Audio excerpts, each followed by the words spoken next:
Hello, everybody. How y'all doing? This thing went live when I was in the middle of typing something up. Give me 1 second, okay? I'm going to be right with you.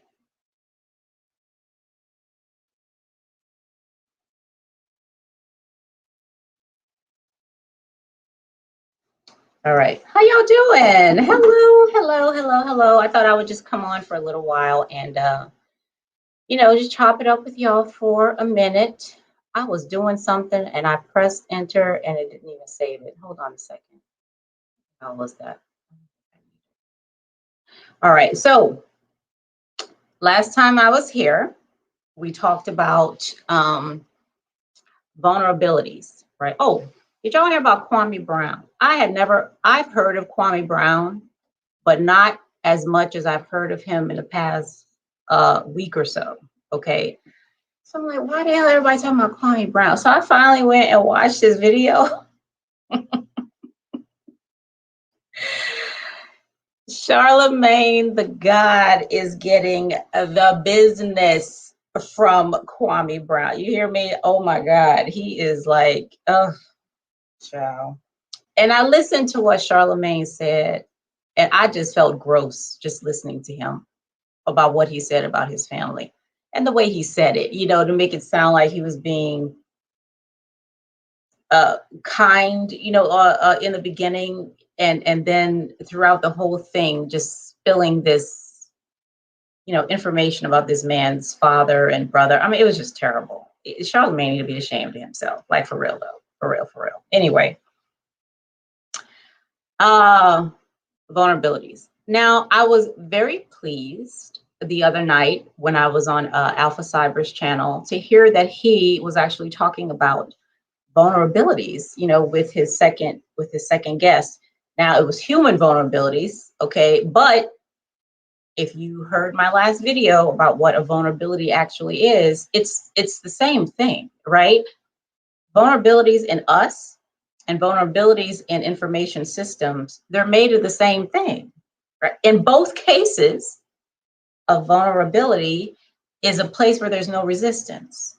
Okay, it's a place, it's not a weakness. Let me make that very clear. Vulnerabilities are not weaknesses, okay? Vulnerabilities are just aspects of a person or a thing, or a situation or whatever, where change can happen because there's no resistance. All right, now, the thing that makes that a weakness or a strength, again, depends on the conditions. Hey, Professor Black Ops, how you doing? MITRE, good. MITRE Shield, I'm using MITRE Shield now, not that attack stuff, okay? Are you using MITRE Shield in Azure, okay? Which, I mean, it uses some of that other stuff, but it's very, very much focused on, active defense. Professor, don't get me started on that attack stuff now. But it's the same thing, right? So it's the vulnerabilities in a person and the vulnerabilities in software, hardware, sockets, IP space, whatever. Okay, same stuff. So we talked about that the last time. Now, in this course that we have coming out on risk management, cybersecurity, and Linux, this stuff is going to be in there in more detail. But the second part of it is that we're talking about the root vulnerability. Okay, we're going to go into what's the actual root vulnerability here. Because if you think about it, if you think about yourself, think about an area. You say you're on the attack. Okay, we're going to look at the shield, okay, and see where we can incorporate the shield too. If you think about yourself and a vulnerability you have, okay, because you got them, okay, we got several of them. Okay, whether it's, you start to feel, like a I don't know, what do you call it? Maybe it's somebody that you're around, right? They just make you feel really vulnerable.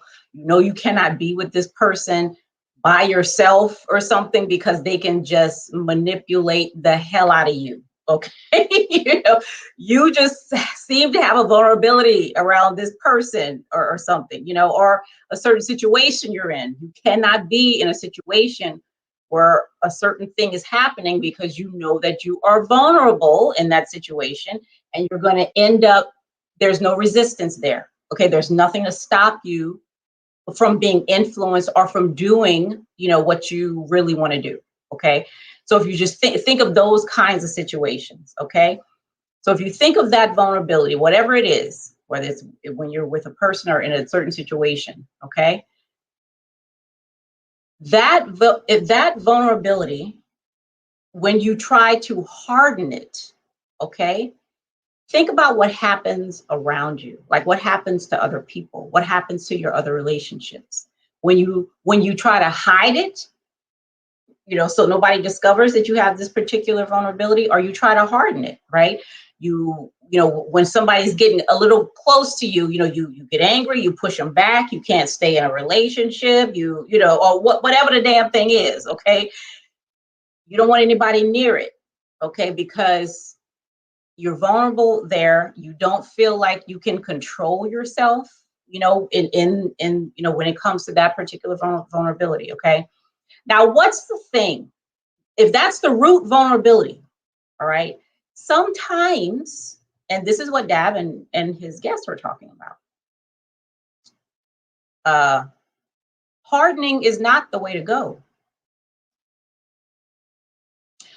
When it comes to things that are vulnerable by design, last time we talked about the hole in the house over here, okay, is a vulnerability. And then I put a door in front of it to harden that vulnerability, okay, to reduce the risk that something could happen, but I'm not going to put cement, by the hole where the door is, because I need that hole. It's vulnerable by design. It's supposed to be there, okay?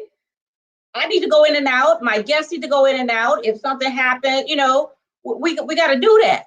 We're not hardening every vulnerability, because some of them we need. There will be no functionality without them, without these areas where there's no resistance, okay, or there's very little resistance. Think of the kernel space and the user space, okay? The kernel has to be vulnerable at some point so that it could get the commands in there and access the hardware and bring things back up. Stuff has to start and stop. Because of the design, unless we design computer systems a different way, that's a vulnerability that has to be there, right? It contributes to the functionality and the reason why we're able to do all the stuff that we do. You understand? Some of them have to be there. So even the ones that that we haven't discovered yet, think about it this way. Think of all the holes you have in your body. Where do you have a hole? Okay. You got your mouth, right? There's a hole there. That's a vulnerability. All right. You got your nostrils. You got holes in your ears. Okay. You got your genitalia. You understand? Okay. This ain't a biology lesson, but what I'm saying is our bodies are full of vulnerabilities, things that are there by design, okay? That you don't want to plug this stuff up, okay? Because if you do, you're not going to survive for very long. Now, if you got bullet holes and shit like that kind of stuff you need to repair and all that, because, that's not by design, that's by circumstance. Okay? And that's the ones that we need to find. The ones that are there by, by circumstance, happenstance, time went by, there was somebody came and poked a hole somewhere that where we really don't intend for one to be, that kind of stuff, right? Those are the kind of, but we need to be able to differentiate between the ones that are there by design and the ones that we have not discovered yet that we really don't want there, okay, because they don't add to the functionality.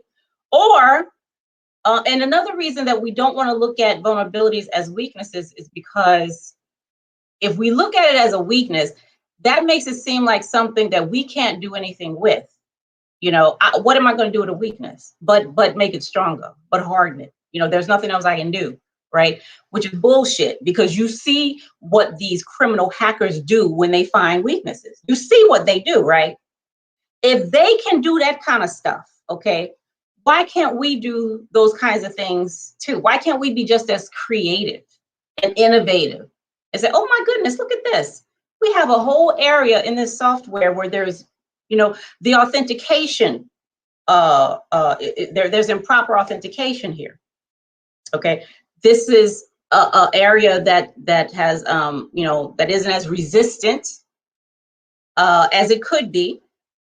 But instead of just going in with chains and cement and hammers and nails and just, you know, is there something else that we can do here, you know, to, you know, maybe ramp up the functionality, maybe, you know, use it as a defense mechanism in some. Is there something, can we just ask those questions, first of all? Can we ask, instead of sitting back and waiting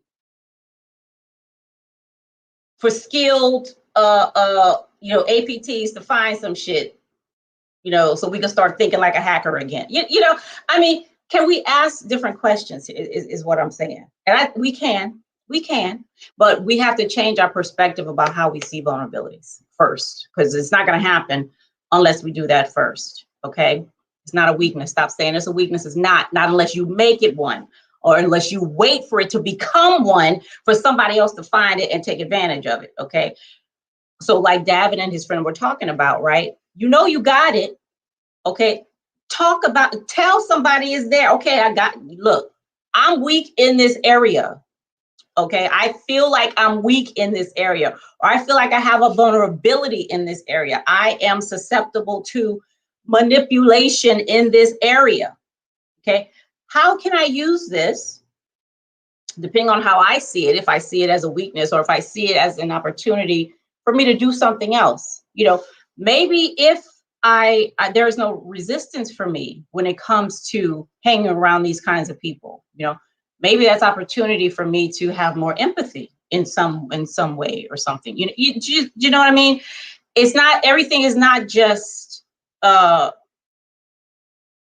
it's going to continue to be a place that we have to harden and just keep hardening and harden. And every time you harden something, you're creating another vulnerability someplace else. That's just the way the world works, okay? I mean, that's like physics or something, you know what I mean? So all that, you know, that stuff, we have to come up with better questions, okay? And different questions. So like I said, improper authentication. Now this one, root. So if you go to the CWEs, the common weakness enumerations, I talked about that on this before, you're going to see they have a list of, like, they call it like the 25 most damaging weaknesses or something, some kind of super dramatic title like that, right?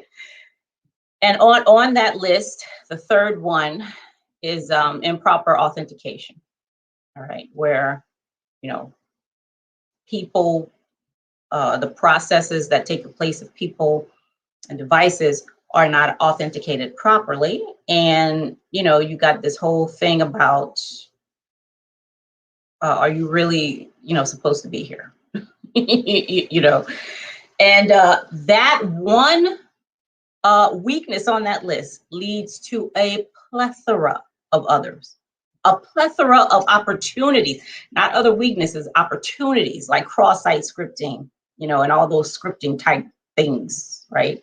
Because of improper authentication, because of, you know, little to no resistance when it comes to authenticating correctly, okay? And that is a vulnerability that I, as a user, have very little to do with. Developers, developers, listen, don't tell me about clicking on no links and all this other kind of stuff when the way it's written, okay, is allowing, there is like very little resistance when it comes to authentication. Okay, over here, I said in like many videos ago, accountability is at every level, which is why I cannot stand, I'm using the word hate here, I hate it, when people say users are the weakest link. That's the biggest lie ever told, okay? If that ain't fake news, nothing is, all right? Users are not the weakest link. They're not, okay? They're absolutely not. Human beings are. Humans are, though. Yes, they are. Yes, they are. Okay, so let's get that right. So let's see, do I want to talk about this? I think I'll leave that one. So the MITRE shield, let me show y'all this thing right here, okay? Because this is in the course too. And anything I put my neurons on, anything I spend my very, very valuable and precious time on, okay?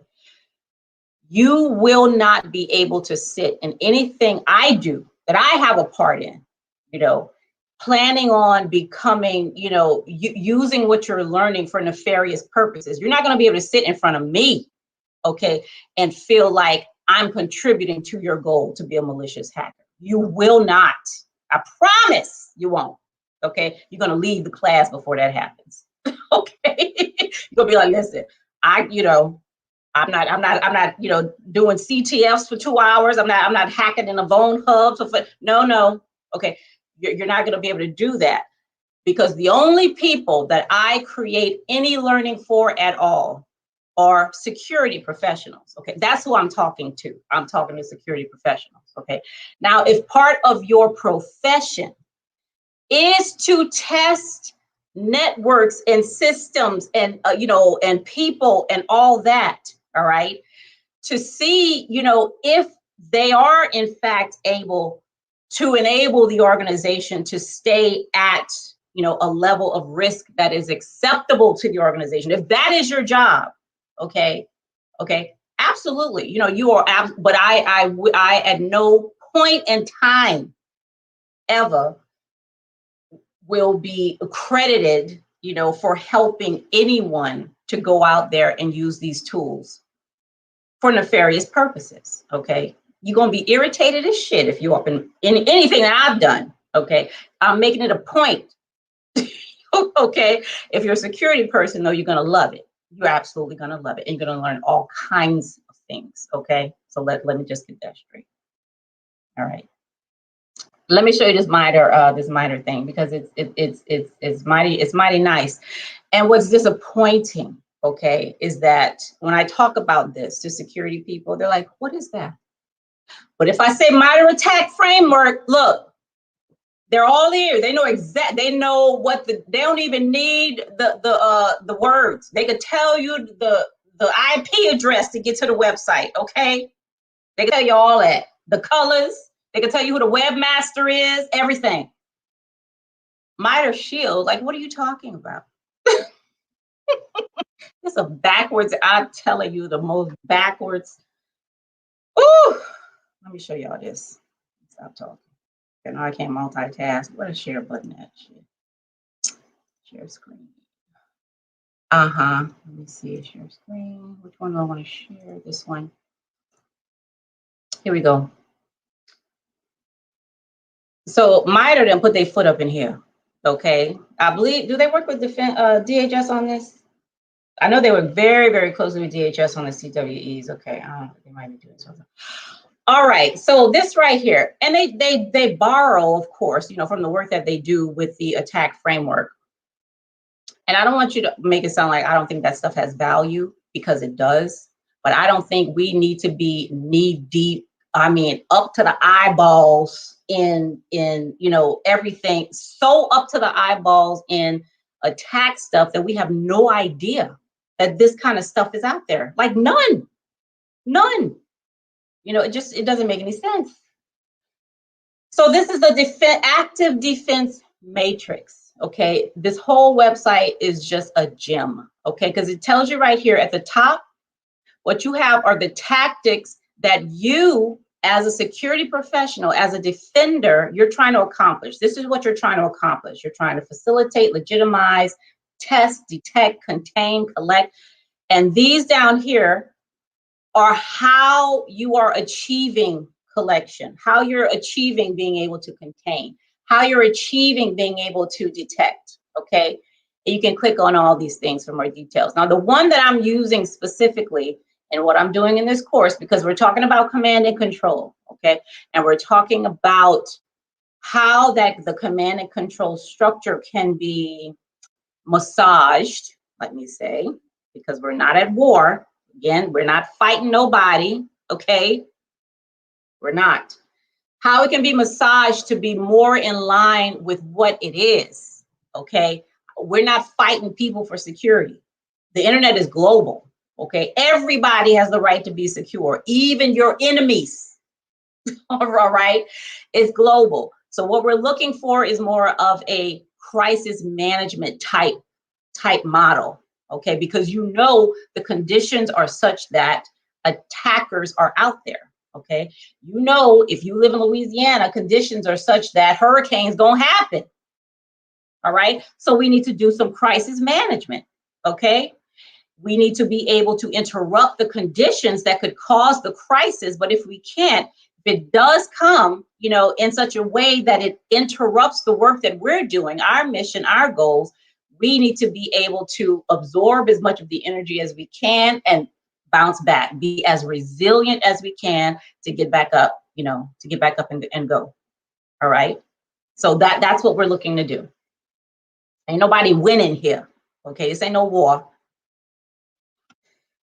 Mapping to command and control. So here we go.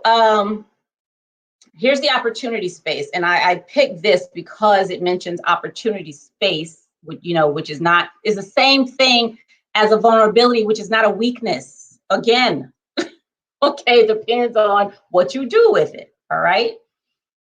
So here's the attack technique. So this is what the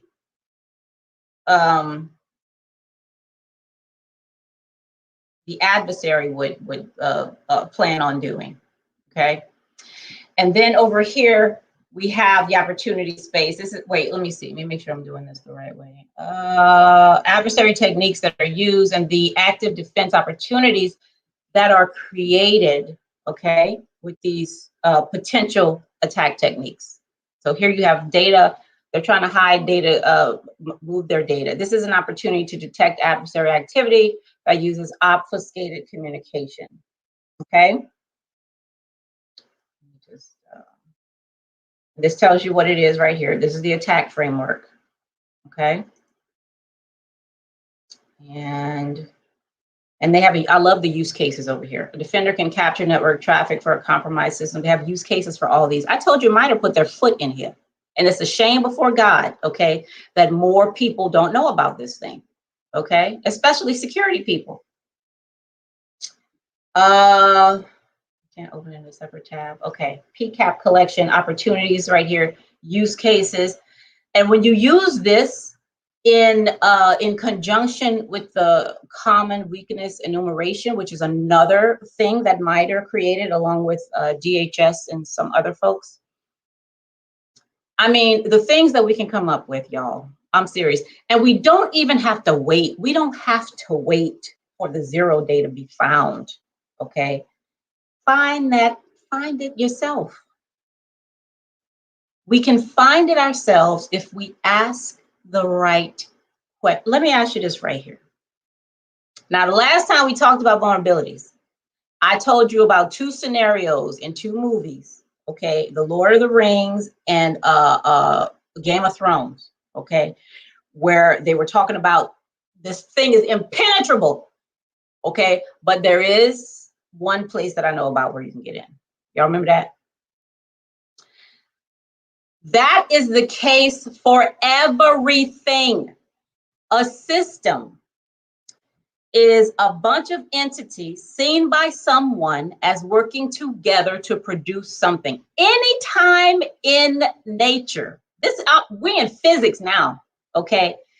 Anytime you have something being produced, you will always have waste. Always, there's always going to be waste. And the waste has to get out some kind of way. Okay? It's got to get out some kind of way. Where is it going? The path of least resistance. Where is waste in computing? And I'm not talking about old computers that you throw in the trash can. That's not the hell I'm talking about. I mean, right now, in what we're doing here, all of the processes that are running, all of the code that is running, all the hardware that is happening, where is the waste? Okay. It's got to get out. And guess where it comes out? I'll give you one guess. It has to come out someplace where there's no resistance. Okay? It's going to, listen, something knows where these vulnerabilities are. You understand what I'm saying? We will never see, and this is why I talk about perspective is so important. Because if we keep seeing what we're doing as cybersecurity professionals as war, we will never get to the place where we can be even more creative than these people we feel are geniuses, you know, able to break into solar wind. I mean, we were just breathless. I mean, I'm telling you, with the, oh my God, they did that. That's amazing. I could, you know, it's amazing because we're not using our brains. Okay, we're too busy trying to fight. Okay, these people ain't fighting. They ain't even studying about you. They are not studying. Anybody here from the South? They're not studying about cybersecurity people. Okay, they're fighting. They're not fighting anybody. You know, they're exploring. They're discovering. You know how Columbus discovered America? They discovering all kinds of Americas around here. People are already there, and they just taking over. You understand? And we sitting back waiting for them to do something magnificent so we can learn. Stop. Please, just stop it. We don't have to do that, is what I'm saying. But we have to have a different perspective if we're going to be able to think in a different way. Now, when you're at war, you need a mind that's tuned to winning. That's what you need. But you're not at war here. Okay, that's what I'm saying. Our job in organizations is not to help them win. Okay, we are there. They've already determined, hey, listen, this is the acceptable amount of risk that we will have. Okay? Everybody, even for your own goals in life. Okay, let me turn this, go back over here. Even for our own goals. Okay, whether we want to, you know, within the next, in 5 years, I want to buy an island. That's one of my goals. I want my own island. Okay. That's one of my goals. For your goals may be, you know, you want a certain job, making a certain salary, you want a certain title, you want to be a CISO or a CIO or the president of the United States. Apparently anybody can do it now. So, you know, whatever your goal is, okay, you're going to have to take some risks if you're going to get there. You know, you're going to have to be a little bit uncomfortable, you know, especially if your time frame is ambitious. Okay. If you're trying to make it to CISO in the next 2-3 years, and you just got your first, you know, Security Plus, you know, and you know, you've been working at Winn-Dixie for the past 5 years, you trying to get there in 3 years, listen, you're going to have to take some risks. You're going to do some stuff that you're not used to doing. You're going to have to be uncomfortable. You know what I mean? So we all have to do that, not just organizations. And if you had cybersecurity people working for you to help you reach your goal, okay, they would have to look at you and say, Cheryl, what's your risk appetite? How much risk do you want to be able to take? What's too much? Okay, let us know what's too much risk. We're going to keep you. We're going to help you, you know, be where you want to be when it comes to how much risk you want to take. Okay, that's what we're here for. Okay, we're not here to protect you, to defend you, to, you know, to do what. No, you tell us where you want. Okay, now we're going to help. We're going to help you, because you're not just going to sit back and be protected. No, ma'am. No, you're not going to do that. You got to respond. This is your goal. okay, you have responsibility too when it comes to your own security. You know what I'm saying? Yeah. But we're gonna help you out, okay? Because we have, so you could do the other work, okay? You don't have time to be looking through things and seeing we'll take care of all that. All right, we'll come up with a hypothesis, to do some really good threat hunting, right? To be sure you remain within the level of risk that you set for yourself, because you said this is what's going to allow me to reach this goal in 3 years or 5 years or 12 months or whatever it is. Okay, that's what we're there for. All right, that's it. We ain't nobody mama, we ain't nobody daddy. Okay, you responsible for protection and security in your house. Okay, where you have set the rules and you said, listen, ain't nobody coming up in here until I've met them. Right? You ain't going to nobody's house until I know who it is. I've met them. I got the number. You ain't going. You know what I'm saying? That's where your protection and all that stuff. These out here in the work, these grown folks. Okay, these people grown. Okay, and as you already know, if you're in the workplace, they're gonna do what the hell they want to do. Okay, which they should be able to do. Which brings me to the next part. Now, this is not talked about at all. I've never, certainly not in certification courses. Okay. Now, the course that me and Dr. Phillips are developing, you ain't going. This is not for you to get a cert. This is for you to be better at what you're doing. Okay. This is what this is for you to have more insight, for you to understand things better. That's what I'm not. That's not what it's for. Anyway, when you are in the work, I don't care if you work in the SOC, if you do pen testing, ethical hacking, if you're a CISO, if you're a cyber analyst, you do risk management, you will do reporting. Okay.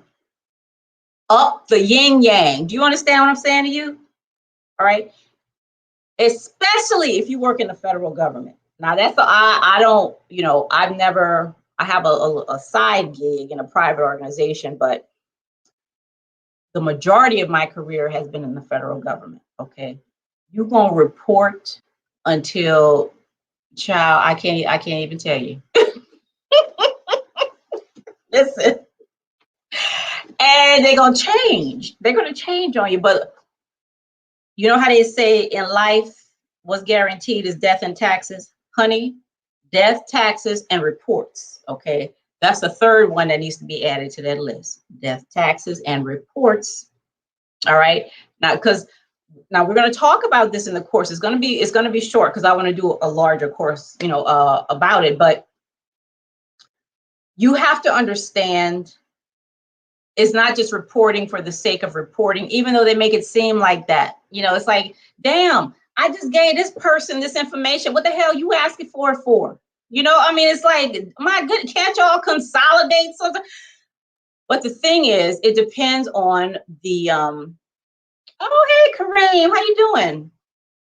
I do a lot of reporting. The higher up, the more reporting. Listen, you got Professor Black Ops, you know exactly. Okay. It's nuts. but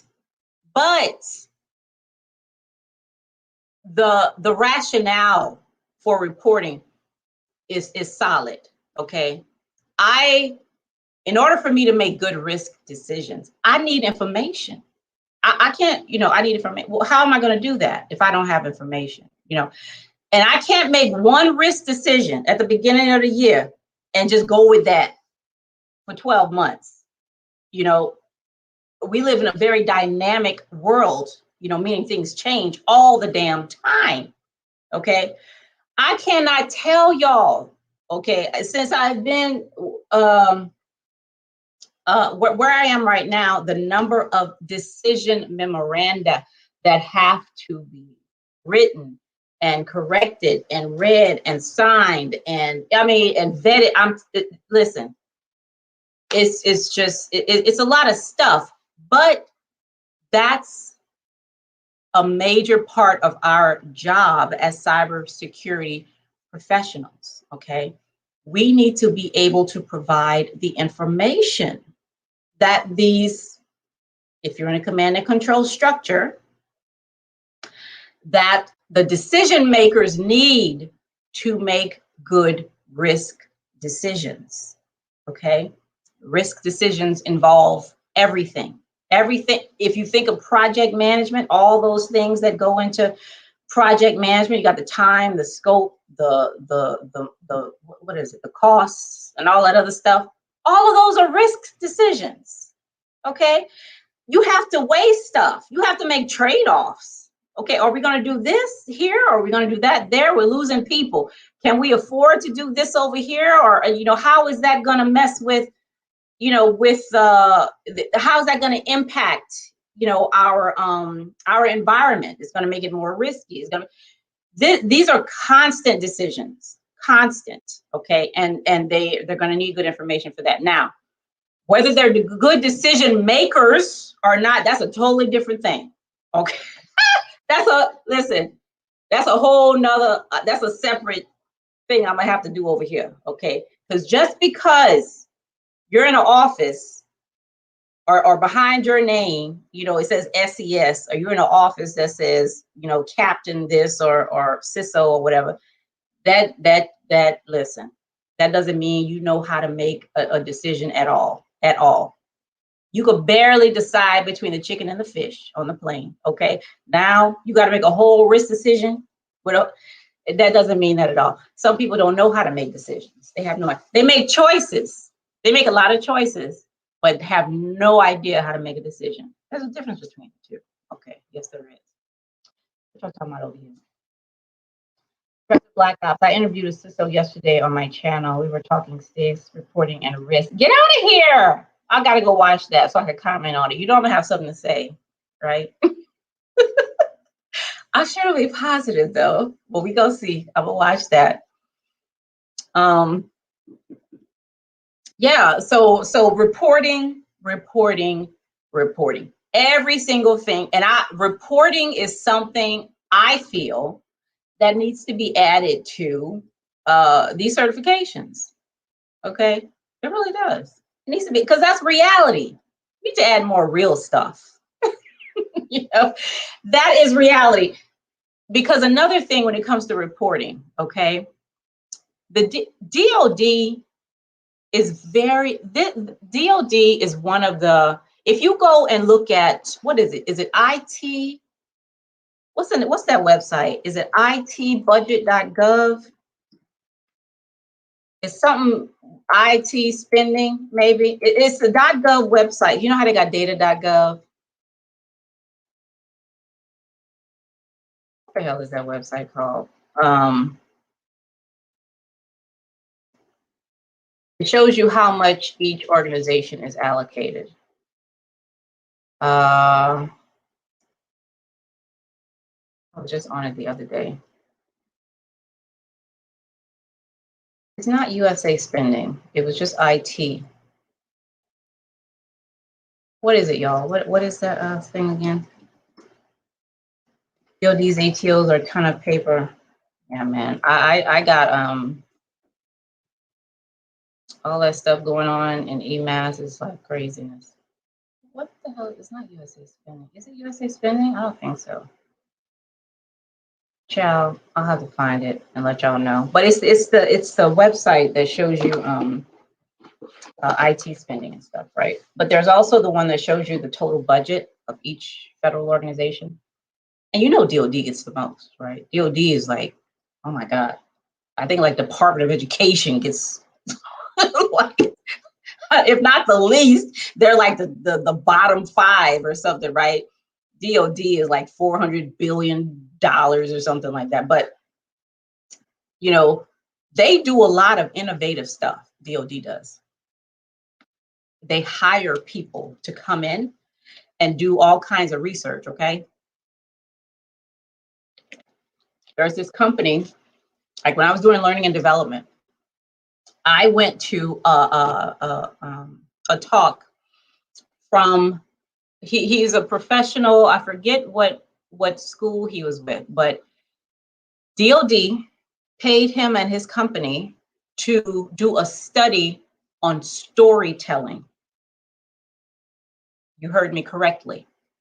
The Department of Defense had this man, okay, do a whole research project on storytelling. And it is the most excellent thing I have ever heard in my life. You hear me? Out of DOD. All right. I love this stuff so much. I found it years ago. And I'm finally going to start incorporating it into the courses that I'm doing, because I'm going to use a lot of that when I do the course on policy and reporting. Okay. Because going in there with a whole bunch of numbers. And the thing is that federal, I mean, I used to say all the time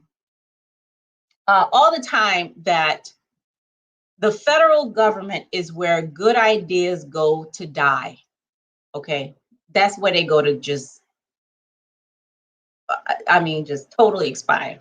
If you got good ideas that could really go to, and you don't want them no more, go get a job in the government.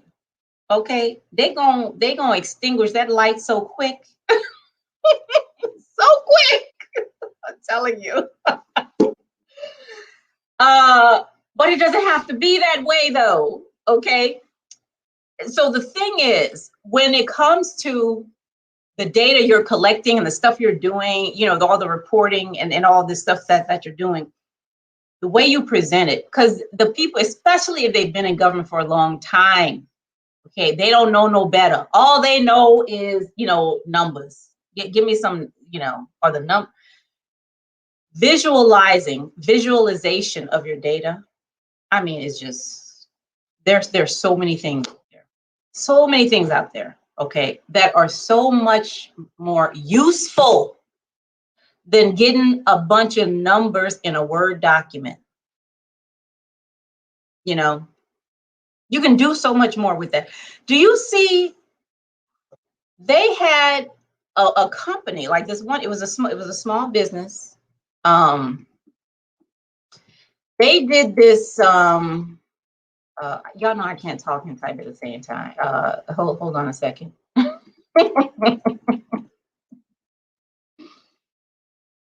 I am not a multitasker. I'll be the first to tell you. Let me show you this. I mean, imagine. Okay, look at this. And but the problem is, leaders in federal government, they don't see this kind of stuff. You know, they're so used to doing enough, you know, to get by, you know, and to get the you know, the bonus at the end of the year and all that stuff, or the time and grade. Yeah, they just so you know, they're just used to that, right? They're not even looking for anything new, you know, which is why I'm not there anymore. I couldn't take it, child. I was dying inside. Okay, if you showed these people, and this is what one company did for their school. Okay, it was so it was amazing, absolutely amazing. I'm gonna share my screen real quick. I just want to pull it up for you here, and you've probably seen this already, but that's all right. You're gonna see it again. You will see it again. Okay, here you go. Let me share it real quick.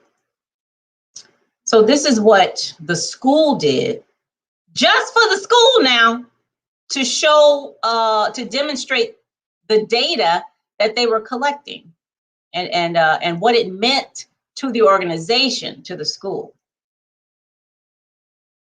You see this? This is the sonic walls. This is live cyber attacks that are happening around the globe. You can barely see the United States, right? You can barely. I mean, child, and Africa is just so peaceful over here. But the school did this for their school. So the backdrop, you see how the backdrop here is all the continents. Their backdrop was their network, just their network. They had they had visualized, you know, their network, and they were showing where they were getting certain what they classified as attacks, okay, for the company. And they had this They had this right here on a television on a wall in the school so that people were aware of what was going on with their school in real time. They were aware of their role, how important it is for you to actually listen and do and ask questions and contribute to the IT security training. Okay, that was genius to me. You know what I mean? Because one of the major problems right now, which is why we say this bull, about users are the weakest link, which is again ridiculous. Listen, if you feel your house or something you own is being attacked or assaulted by a criminal, that's personal to you. Okay, you're going to do every single thing because you have invested your time, your money. It may be it may not even be expensive. It may be something your grandmother gave you or whatever. The house that your father built with his hands or what, you know what I'm saying? That stuff is personal. Okay, so you will do everything you can do to make sure not only that it's secure, but your family or whoever else in it is secure as well. People don't care about care for what? It's not personal. It's not personal. It ain't mine. I get paid. I come here. I get my check or whatever. It's not personal. If you have something like this on your wall in the organization, this makes it personal. Do you know what I'm saying? Because this is not just about the school. This is about you too. Okay? Because if something happens to one person, okay, then it's depending on your structure, it could be very likely that, it's like a virus that spreads. A lot of other people can be infected and get their information, stolen or used or, put out there, doxed or, whatever the case is, encrypted so you can't get nothing. You know what I'm saying? So these are the kinds of things, and they actually had how they created this. It looked easy to me, but I don't know. They had how they created it for the school. It's simple stuff like this.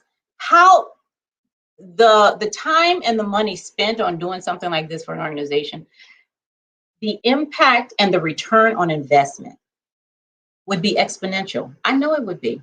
You would get people so interested. People would actually be interested. Okay, interested in these things, in the types of attack, intrusion. Like, what does that mean? Malware. Like, what is that? What kind? From where? Do you know what I'm saying? Simple stuff like that. And that's we have to start thinking like that for the organizations, because they're not going to think like this.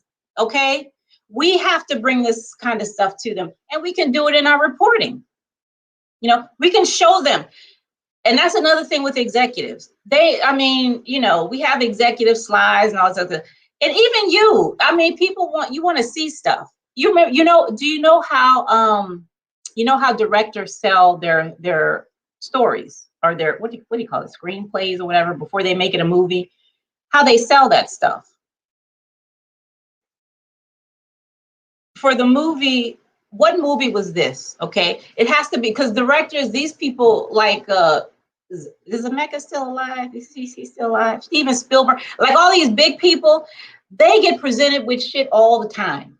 Okay, you think they got time to stand there for 1-2 hours listening to your idea about a movie? No. They're like, tell me what the damn movie is about, like real quick, just give it to me. Okay. Now, one of my favorite trilogies, the person who created it went in and said to the guy who, I think it was, well, I'll tell you who it was after. The director or producer, whatever he was like, real quick, what is it about? He said, Jaws on a spaceship. That's what it's about. Jaws on a spaceship. What movie is Jaws on a spaceship? Y'all know what that is? What movie that is? Aliens. He was pitching Aliens to, I think it's James Cameron. He said Jaws on a spaceship. Okay, I like that. Let's see it. That's the kind of stuff you got to do with these executives. Okay, you got to bring something familiar. You know, so they're like, oh, is that what it is? Okay, I want to hear more. I want to hear more. What's going on in this organization? You know, and a bunch of numbers on a Word document. You know, and even if you use the graphs in PowerPoint, you know, they're so immune to that stuff. You know, I feel like, again, we have a lot of responsibility when it comes to how people even feel about, you know, security being there, you know, and to get them from, you know, security is here to stop me from doing my job, to, you know, security is a function of this organization. You know, forget about the help. It's a function. It's like the brakes on a car. Okay, that's what security is like. Okay, brakes on a car help us go faster. They don't stop us from doing anything we want to do. You know, they help us go faster, get to where we want to get to quickly and more safely. Right? Yes. That's how we want the attitude to change. Okay? How ridiculous is it to say, you know, brakes stop me from doing the stuff I want to do? That's nuts. That's totally nuts. But we contribute to that attitude. We do. As security people, I see it every damn day. We contribute to that attitude. Because they don't, where else are they going to get the attitude from? They get it from us. Okay? And they're acting like we parents and shit. We here to protect you and secure you. No, you're not. That's not why you're there. No. So we have a lot of room to grow. It's not about improvement. It's about growing. You know, when you see a baby plant, right? I used to grow beans in the back of my house in Louisiana, right? I just go get beans out of the bag that my mom had in the kitchen that she bought, and I plant them in the ground, and they would grow higher and higher. Now the one that I planted the week before wasn't as high as this one, but the higher one wasn't better. It hadn't improved. No, it had just reached a certain level of maturity, is what it was. It wasn't anything about improvement or being better. Okay. It had reached a certain level of maturity. I think a lot of our organization, I think security itself, the profession, okay, needs to mature, you know, which, and I have my opinions about that, but that's going to be another hour.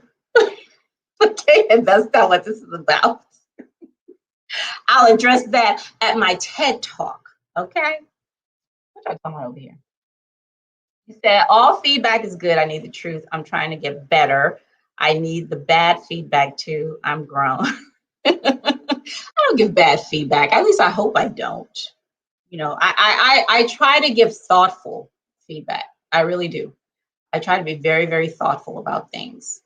You know, and if I can't improve the silence, then I just won't say anything. You know, but if I feel like it could possibly add some value, you know, then you know, and if it doesn't, you can always block me.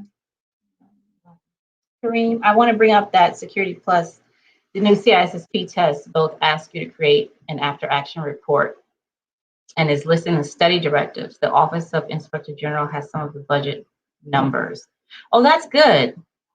The new Security Plus asks to create an after action report? Huh, I did not know that. I haven't gotten that far in it. That's good if it does ask to do that.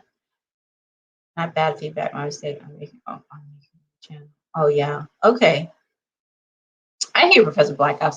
You have a few videos that you put up there that I need to watch, that I need to comment on. What was I gonna say? I was gonna say something about what you said, Kareem.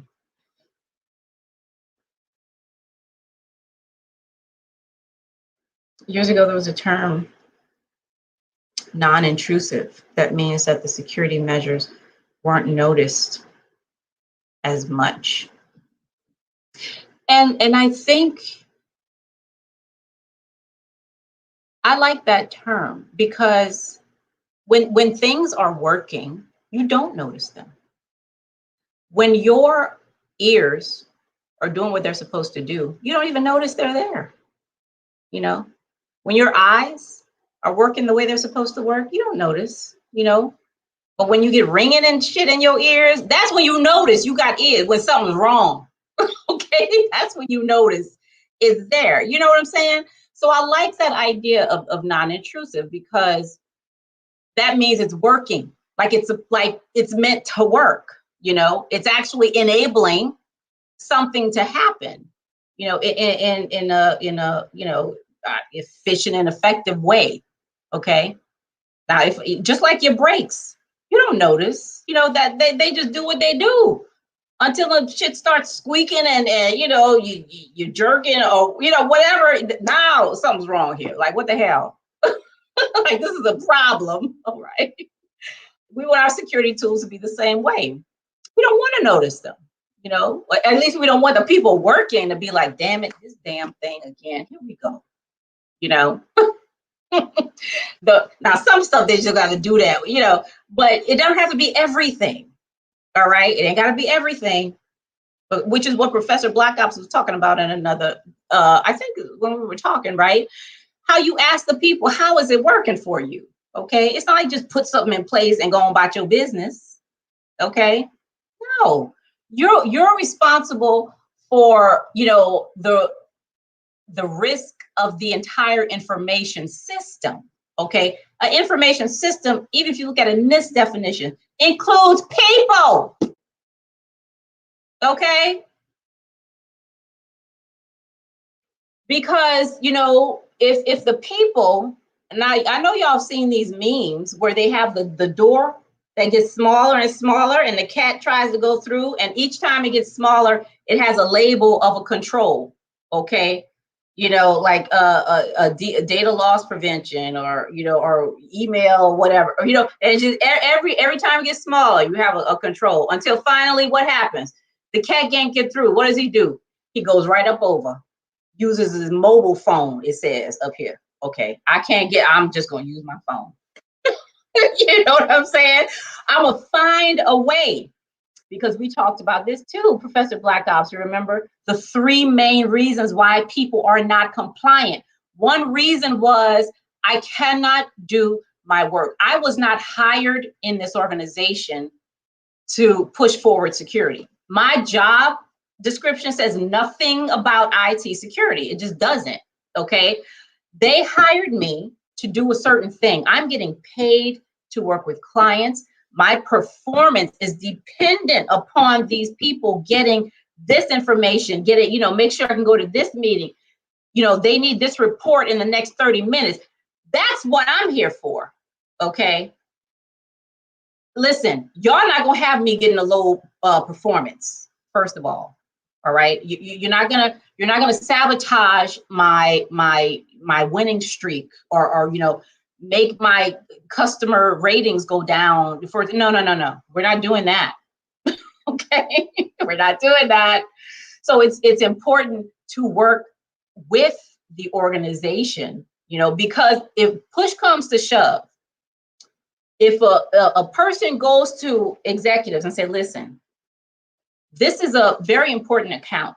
Okay. And I have been missing this, and this because of these security measures. What do you think the executive is going to do? We don't even want it to be a choice between the work and the security. That shouldn't even be a choice. It shouldn't. And we're going to have to get more creative. We're going to have to become thinkers. Okay. And not just, what do you call that? We're more than laborers. All right. We don't just have to go out and do what they say to do. We're hired for our labor. Yes. We still have labor laws. Yes. Okay. But that doesn't mean we can't, have our own minds and think more creatively about stuff in the organization. Okay.